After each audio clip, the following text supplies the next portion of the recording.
Everyone laughed when a girl bought rusty horseshoes for spare change. 2 decades later, she proved them all wrong. In spring 1961, at a farm sale near Pratt, Kansas, a young girl named Dela Puit, just 9 years old, spent 35 cents on an old coffee can. What was inside? Rusty horseshoes. Not nice ones someone saved. Not a few good pairs. This was a big Maxwell house stuffed with horseshoes that had been pulled off dead horses and thrown into a barn corner. Nobody had cleaned that barn since President Eisenhower's first time in office. The shoes were so rusted they stuck together. Some still had nails in them. 2 were actually cracked because a horse had slipped on frozen ground and never recovered. The man selling everything, his name was Burlak, and he sold off farms for 3 counties, almost didn't even put the can up for sale. He held it up and said, and these are his exact words, "Does anybody want this? It's heavy." Dela raised her hand. She had 35 cents in her coat pocket, 2 dimes, 1 nickel, and 2 pennies. She put all of it on the truck bed. The men standing around laughed.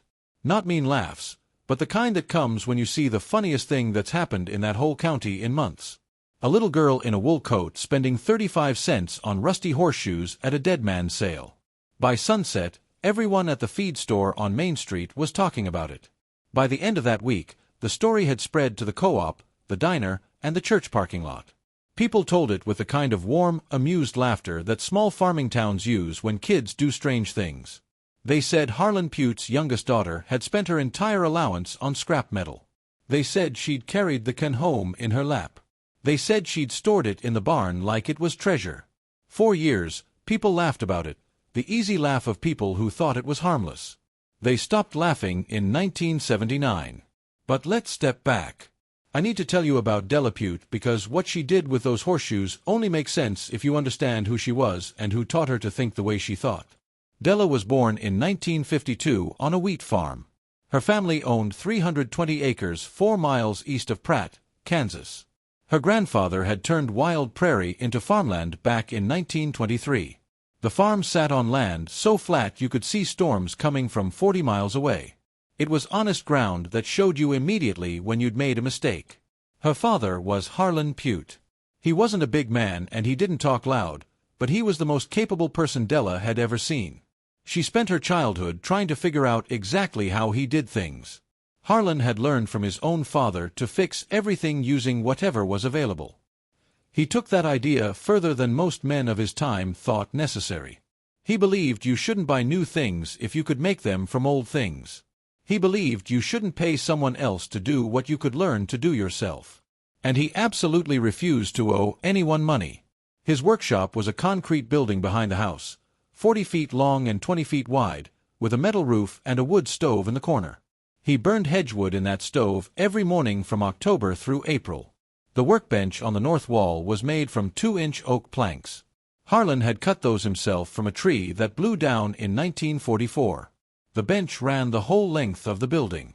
Above it, he had made his own pegboard and mounted it. His tools hung there organized by type and size, so neat it looked more like a library than a workshop. The forge in the southeast corner he'd bought used from a retiring blacksmith in Kingman back in 1938. The vise at the end of the bench came from an estate sale in 1941. The drill press in the middle came from a machine shop in Wichita in 1947, and he hauled it home wrapped in burlap. Every single tool in that shop had a story, and Harlan knew all of them. He told Dela these stories the way other fathers told bedtime stories. What Harlan taught Dela wasn't just a job. It was a way of seeing things. He taught her that every piece of metal had a history and could be used again, no matter what it looked like now. He taught her that rust wasn't death, it was just time passing, and time could be undone with heat, work, and the right tools. He taught her that the difference between garbage and useful material was really just about who was looking at it.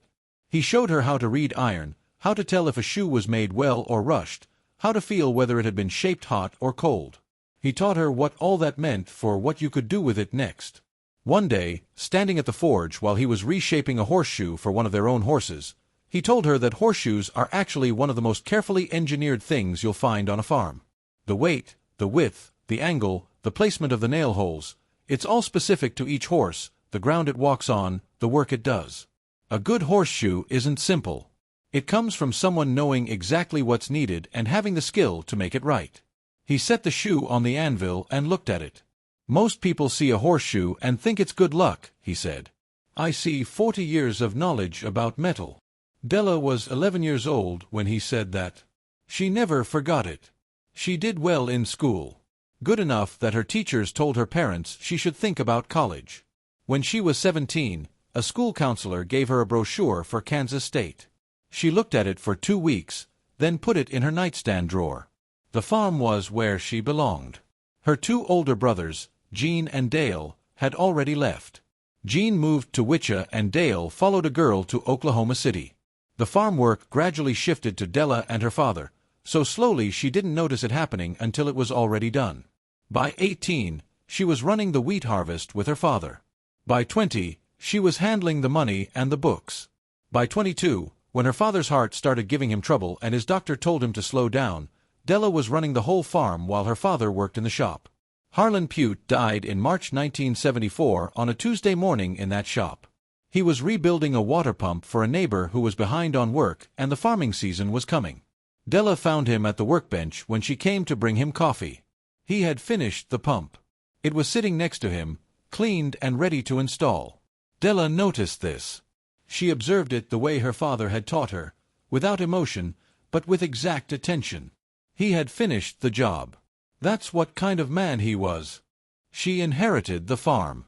320 acres already paid for. The shop and everything in it. A bank account with $14,200 in it. Money her father had saved over 40 years of refusing to spend money he didn't have to spend. No mortgage. No equipment loans. No debt at all. At 22 years old, Dela Puit owned a completely paid-for farm in Pratt County, Kansas, and she planned to keep it that way. Her brother Gene drove down from Wichita for the funeral and stayed 3 days.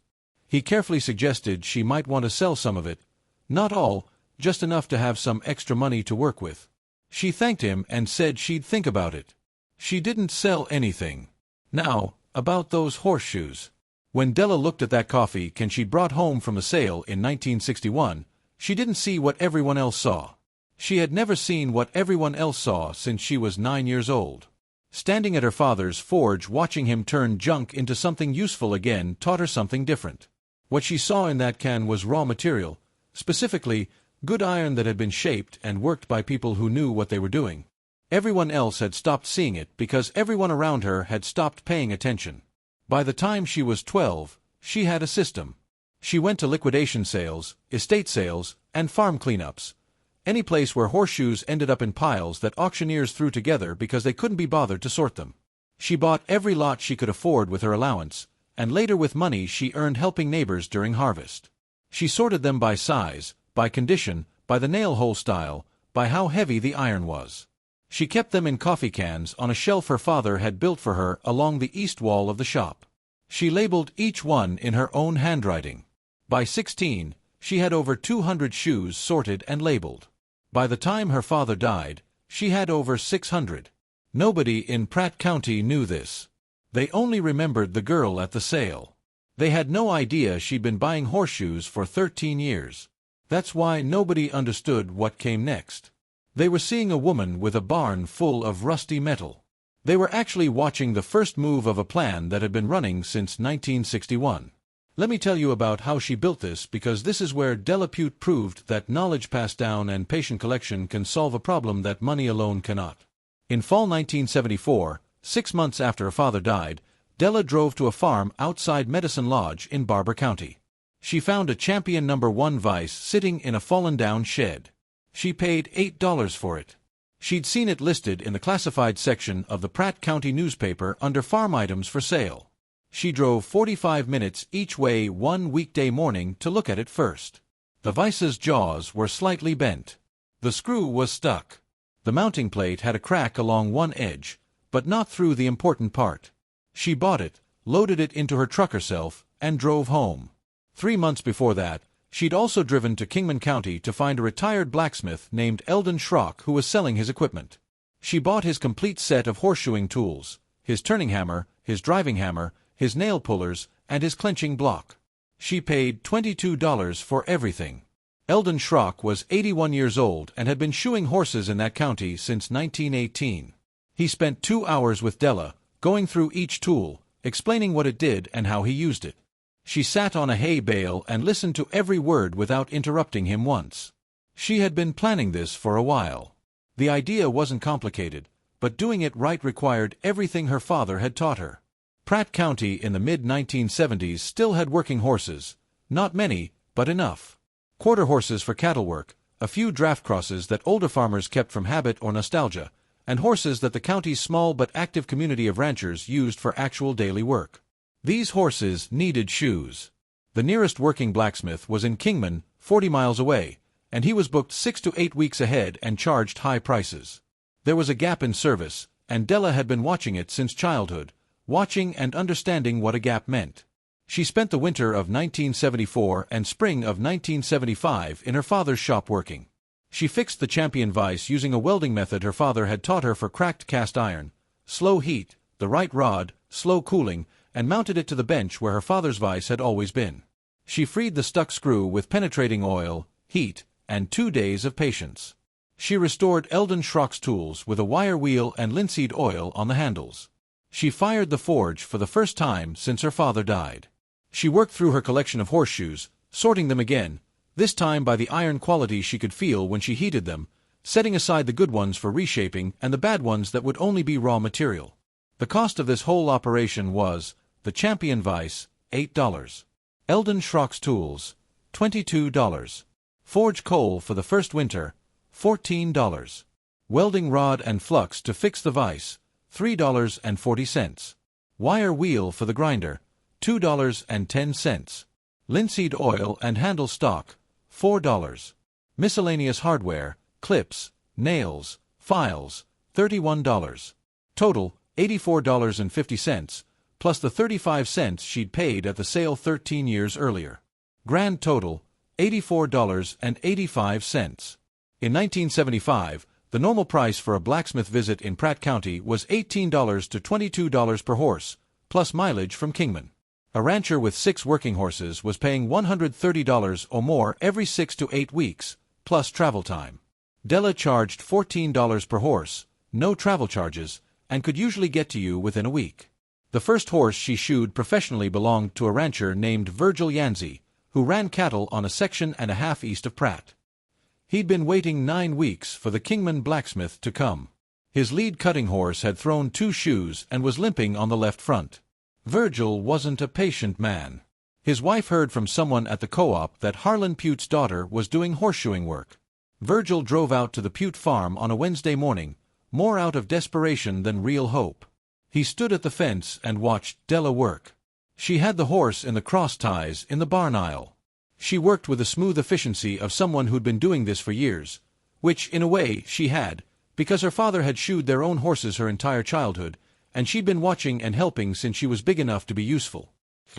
Cleaned the hoof, checked the angle, picked a shoe from her sorted collection that was close to the right size, heated it on the forge to fit perfectly, set it, nailed it, and clenched the nails with precision that Virgil Yancey, who'd been around horses his whole life, recognized immediately as expert work. He took his hat off when she finished. He rubbed the back of his neck with it. He looked at the horse, then at Dela, then at the horse again. "You learned that from Harlan," he said.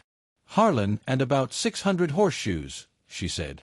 He paid her $14 and drove home and told 3 other ranchers what he'd seen. Not the old story from the sale. Something different. Farmers telling other farmers about something they'd actually witnessed.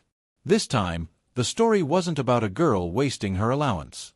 It was about a woman who'd been preparing for 15 years and was ready. Now let me tell you what happened over the next several years, because this is where the story stops being about horseshoes and becomes about something much bigger. If you've ever watched a community completely misjudge someone for years and then have to quietly rethink everything it thought it knew, pay attention. By 1978, Dela Puit was shoeing 43 horses across 4 counties. She hadn't advertised. She hadn't borrowed money to buy new equipment. She hadn't upgraded to a truck-mounted forge or a professional anvil stand or any of the fancy equipment that supply catalogs were selling to people who wanted to look professional. She had her father's shop, his forge, her sorted collection of raw material, and skills she'd been building since she could hold a hammer. Her costs were just coal, nails, and rasps. Her truck was paid for. Her farm was paid for. She was putting between $4,000 and $6,000 a year into her bank account, on top of what the wheat land produced, and doing it without owing anyone anything. The men at the feed store stopped telling the old sales story by then, not because they understood what she was doing, but because they'd forgotten about it. That's how communities forget things that don't fit the story they're already telling. In the late 1970s in Pratt County, the story people were telling was all about expansion. Land prices were going up. Crop prices were good. The way everyone thought worked like this: borrow money. Use it to farm more land. Grow more crops. Use the money to pay the loan. Then borrow even more. Neighbors who'd farmed 200 acres were now farming 500. Farmers who had 1 tractor were buying 3. The equipment dealer in Pratt was doing the best business since the war. And the bank on Main Street was doing even better than that. Everyone was using credit, the credit was easy to get, and the future looked like it would stay that way. Dela watched all this from her farm with the same expression she used when watching weather, attentive and neutral, not happy and not worried, but with the quiet focus of someone taught to read conditions and think about them without letting hope or fear change her math. By 1979, she had $47,000 in the bank. The farm was paid for. The shop was paid for. The truck was paid for. Her expenses were coal, nails, rasps, wheat seed, fuel, and property taxes on 320 acres. They came to the same amount every year within a few $100s because she had built her operation so nothing in it could change unless she decided to change it. She had accounted for every variable. Nothing she owned was borrowed. Nothing could be taken from her. Then came the early 1980s. Do you know what happened when interest rates hit 18% to farms that had borrowed money to expand in the late 1970s? Do you know what happened when corn fell to $1.85 and wheat to $3 a bushel when farmers had borrowed based on $5 corn and $5 wheat? Do you know what it looked like when land prices that had climbed for 10 years suddenly fell and kept falling? In Pratt County, Kansas, between 1981 and 1986, 11 farms went to foreclosure auctions, not just sales, but foreclosures. The bank on Main Street held the loans. The sheriff posted the notices. Neighbors stood in the yard watching a family's life get sold off by the acre. Virgil Yancey lost the eastern half of his land in 1983. He'd borrowed against it in 1978 to buy equipment. When the loan came due, the land was worth less than the loan, and the equipment was worth even less. He wasn't a bad farmer. He wasn't careless. He'd done what the bank told him made sense. What the extension office said was the modern approach. What every neighbor around him was doing and calling progress. Not because he was reckless, but because the whole way the county was thinking turned out to be wrong, and he'd built his farm using that same thinking as everyone else. Dela's expenses didn't change. They couldn't change. There was nothing to cut because she'd never borrowed anything to cut back to.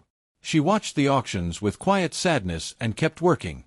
In fall 1983, 160 acres next to the Puit place on the east went to foreclosure auction. It was the Schrock ground, good wheat land, flat and clean, with a working irrigation well in the northeast corner. Dela's father had helped Eldon Schrock's father drill that well in 1951. The bank set the opening bid at $280 per acre, less than it was worth in 1979, but more than most men at the auction were willing to pay in 1983, because most of them were already carrying more debt than they felt comfortable with, and bidding higher meant taking on more risk that these times had taught them to fear. 2 other bidders showed up, a land speculator from Wichita who'd been working the foreclosure sales circuit, and a farmer from the next county hoping to buy ground cheap. The speculator opened at $280. The farmer from the next county bid $295. The speculator went to $310. Then Dela said, $340. The speculator looked at her. The farmer looked at her. The auctioneer, not Burla Cuff anymore, he'd retired, looked at her and said, "Do I hear $350? Nobody bid $350. The ground was hers. 160 acres at $340 per acre. $54,400. She wrote a check from the Pratt County bank account that had $47,000 in it 18 months earlier and now had $61,200 because she'd kept putting money in and nothing had forced her to take money out. The crowd at that auction went completely quiet. Not the polite quiet of people waiting for the next item. The particular quiet that happens when a community has to completely rethink everything it thought it understood about a person and a situation at the same time. People standing in small groups looked at each other, then at Dela, then at the ground. The speculator from Wicha put his catalogue in his coat and walked to his car. The farmer from the next county stood for a moment, then walked over to where Dela was signing papers. "I knew your father," he said. "Most people did," she said. He looked at the ground they were standing on. "He would have liked this," he said. She signed the last page and looked up. "He already knew I'd do it," she said. "I just had to wait for the price to come down." The story that came out of that auction wasn't the old one from the sale. It was different, the kind of story that travels slower because people have to admit something about themselves in the telling. It went from the auction to the feed store, from the feed store to the co-op, from the co-op to the diner. At every stop it was told a little more carefully and quietly than the first one because the people telling it weren't laughing. They were trying to understand something. Let me tell you how this ends, because the ending is the part Harlan Puit would have understood immediately without any explanation. Dela Puit farmed 480 acres of completely paid-for ground in Pratt County, Kansas for the next 20 years. She kept the horseshoeing work until the mid-1990s when her niece pointed out that bending over horses' feet for a living has a limit. She scaled it back to the horses she wanted to work on and the neighbors she'd been serving since Virgil Yancey's cutting horse in 1975. The shop behind the house stayed exactly as her father built it, his tools still on the pegboard above the bench, the forge still in the southeast corner, and the champion vise at the end of the bench where she'd welded it back together in 1974. The coffee cans of sorted horseshoes stayed on the east wall shelf. She didn't remove them. Her niece, Jean's youngest daughter, a girl named Cassie who had more of Harlan in her than Jean ever managed, started spending summers on the farm when she was 12. By 14, she was in the shop every morning before breakfast. Dela started her on the drill press the same way Harlan had started Dela, with a piece of scrap iron, some instructions, and the expectation that she'd figure out the rest. Cassie was 15 the first time she fired the forge herself. Dela stood in the doorway and watched her work the metal. She said nothing because there was nothing to say. The girl had it, the same eye, the same patience, the same instinct for what the metal wanted to do and what it needed to become. Harlan's way of seeing metal and life passed completely intact across 2 generations through a concrete block shop on a wheat farm in Pratt County, Kansas. In 1997, Dela was asked to speak at the Pratt County Farm Bureau annual meeting. She was 45 years old. She'd been farming paid-for ground for 23 years. She wasn't someone who looked for chances to speak in public. She went because they asked and because she thought she had something worth saying. She stood at the podium for about 3 minutes. She had no notes. She said, "I want to ask you something. When you look at a piece of scrap iron, what do you see? Most of you see the end of something. You see what it was and can't be anymore. My father taught me to see what it could still become if somebody was willing to do the work.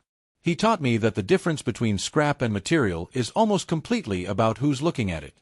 And the same thing is true of land, time, and money. I have been farming this county for 23 years without a mortgage, without equipment loans, and without a line of credit. I have watched many good farmers lose ground they worked their whole lives to build because the payments came due when prices didn't. I'm not smarter than those farmers. I'm not a better farmer than most of them. I just had a father who taught me that something paid for is the only thing a bank cannot take from you. And I believed him. That's all I have." She stepped away from the podium. Virgil Yancey was in the 3rd row.